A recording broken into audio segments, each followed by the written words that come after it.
This is Josiah Pike with Alaska's News Source, bringing you an update on the case of the death of Ashley Spann. A Fairbanks grand jury has indicted Brooklyn Whitman on one count of first-degree murder, one count of second-degree murder, one count of third-degree assault, and one count of second-degree misconduct involving weapons. And the state also charged Whitman with 4 counts of reckless endangerment by information. Now, just to go over a little bit of the sequence of events as described by the Alaska Department of Law, which is where we're getting most of this information, from what they've heard from the Alaska State Troopers, as well as interviews they've conducted with people who were in various ways involved with this case. On November 22nd, the troopers received multiple 911 calls reporting a disturbance and a gunshot at Spann's residence. Upon their arrival, law enforcement found Spann dead from an apparent gunshot wound. A visiting friend of Spann's told law enforcement Whitman called numerous times and made threatening statements during his visit.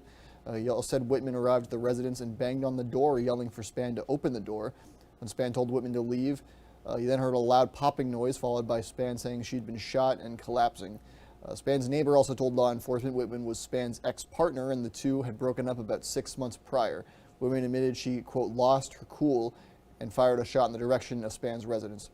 Now, it's again once important to note that the indictment is not a conviction and that we're not making any statements on the guilt of Whitman or anything of that nature, but we're just reporting the indictment as we've gotten it. To just repeat once again, the main information here: Fairbanks grand jury has indicted 27-year-old Brooklyn Whitman on one count of first-degree murder, one count of second-degree murder, one count of third-degree assault, and one count of second-degree misconduct involving weapons in relation to the shooting of Ashley Spann.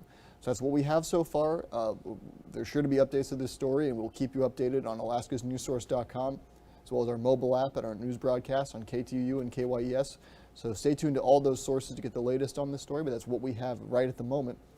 Thank you for tuning in today to learn the latest on this story, and have a good day.